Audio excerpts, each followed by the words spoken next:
भिंड में Bhadauria farm house पर दबंगों ने किया कब्जा। बता दें, भिंड के वार्ड क्रमांक 4 में भदौरिया फार्म हाउस पर कब्जा करने का मामला सामने आया है। भदौरिया फार्म हाउस की मालकिन सरोज भदौरिया कोरोना काल में अपने पति का इलाज कराने के लिए ग्वालियर चली गई थी। वहीं जब इलाज कराकर वापस लौटी तो रिश्तेदारों ने सरोज भदौरिया को मार पीट कर घर से बाहर निकाल दिया।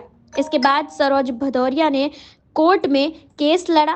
वह केस भी जीत गई, लेकिन इसके बावजूद दबंगों ने घर से कब्जा नहीं छोड़ा। सरोज भदौरिया अब कलेक्ट्रेट के चक्कर काटने में लगी हुई हैं।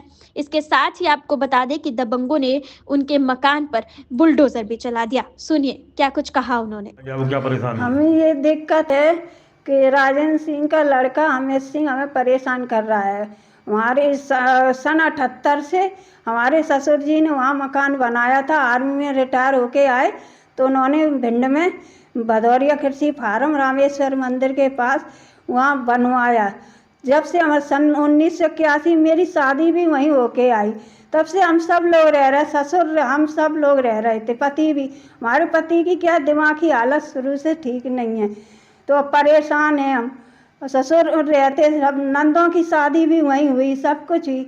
2010 में हमारे ससुर को कैंसर की बीमारी हो गई, तो वो एक्सपायर हो गए। तो 11 जून 2011 को उसके बाद हमारे ससुर के नाम जो नगर पालिका में नामांकन था, उससे फिर हमने हमारे पति के नाम नामांकन हो गया।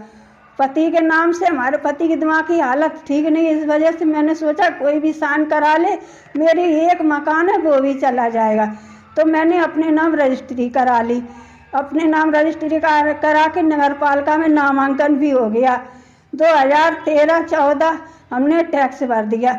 उसके बाद राजेंद्र सिंह, बांके सिंह के लड़के राजेंद्र सिंह ने बगल की वाली दीवार तोड़ दी। मैंने उनसे कहा कि ये क्या किया? बोले तुम कर लो क्या करोगी, और मुझे मारने के दौड़े। मेरा बच्चा तब छोटा था, तो मैंने थाने सिटी कोतवाली में शिकायत की। उसके बाद पुलिस आई तो राजेंद्र सिंह ने मेरे पति पे हमारे केस कर दिया मकान पे। तो पति की दिमागी हालत ठीक नहीं थी, इस वजह से हमने केस लड़ा। मैं एक बार केस जीत गई, दोबारा भी जीत गई, और मेरे भिन्न मकान में आना जाना रहता था। उसके बाद हम दवाई हमारे पति की बीमारी, हार्ट की प्रॉब्लम है, वो बीमार रहते हैं, तो उनको दिखाते रहते हैं। यहाँ हम अपने भाई के मकान में ग्वालियर रहते हैं, तो आते जाते हैं। तो 2022 में कोरोना की वजह से हम भिंड नहीं जा पाए, तो उन्होंने हमारे आगे मकान के आगे दुकानें बना ली। मैंने बोला कि ये दुकानें क्यों बना ली?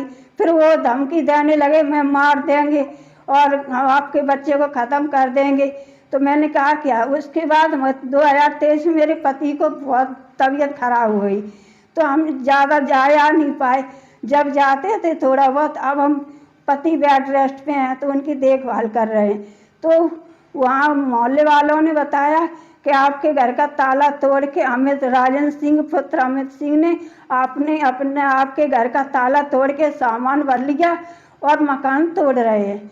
तो मैं 25 तारीख को 24 को उन्होंने मोहल्ला वालों ने बताया, 25 को छुट्टी थी, तो हम 26 को गए भिंड में सिटी कोतवाली में हमने आवेदन दिया। टीआई ने कहा ठीक हम कार्रवाई करेंगे, तो टीआई ने कुछ नहीं किया।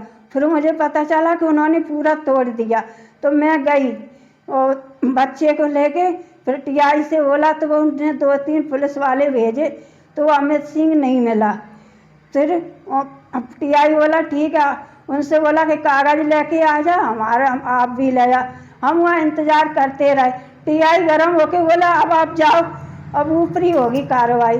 फिर मैं डीएसपी से मिली 31 तारीख को, डीएसपी ने भी आवेदन दे के आ गई। अब आज तक कोई कार्रवाई नहीं हो रही है। अब मुझे आज पता चला कि वो हमारी जगह जो फोड़दार पूरा मकान चौड़ा कर दिया है, तो अब बता उसमें रेत डाल रहे, वो मेरे मकान में कब्जा कर रहे हैं। अब मैं बताऊँ कहाँ जाऊँ? मेरा कहीं भी मकान नहीं है, अब मैं क्या करूँ? मुझे न्याय चाहिए, और जो मेरा मकान तोड़ा है उसका हर्जाना चाहिए, और जो हमारा सामान रख लिया उसका हर्जाना चाहिए। हमें न्याय चाहिए। कौन कौन लोग हैं जिन्होंने मकान तोड़ा? वो राजन सिंह का लड़का अमित सिंह है। आपके क्या परिवार के हैं वो? हाँ, रिश्तेदार हैं। वो मेरी सास की बुआ के नाती है। तो जबरदस्ती कब्जा कर लिया आपका मकान? जबरदस्ती कब्जा कर रहे हैं, क्योंकि ये वो सोच रहे हैं कि इनका कोई नहीं है, तो मैं इनका घर कब्जा कर लियो। बताओ मैं क्या करूं? क्या नाम है आपका? हमारा सरोज भदौरिया नाम है, पति का मदन मोहन सिंह भदौरिया। उसकी जो जगह है मकान है उस पर दबंगों ने कब्जा किया है। ऐसा एक आवेदन आया है पुलिस अधीक्षक कार्यालय में कि महिला ने बताया है कि उसके रिश्तेदारों से मकान के संबंध में कोई विवाद हुआ है और उसने कुछ तोड़ फोड़ का भी उसमें शिकायत की हुई है। तो उसमें संबंधित थाना प्रभारी को आवेदन भेज दिया गया है कि उसमें जांच करके वैधानिक कार्रवाई करेंगे, साथ ही कोई लड़ाई झगड़ा ना हो इसके लिए प्रतिबंधात्मक कार्रवाई और बाउंड ओवर के लिए भी बताया गया है। साथ में वो समन्वय करके राजस्व अधिकारियों से ये भी दिखवा लेंगे कि उसमें बंटवारे या आदि संबंधी कोई विवाद तो नहीं है और न्यायालयीन या राजस्व स्थिति क्या है उसकी।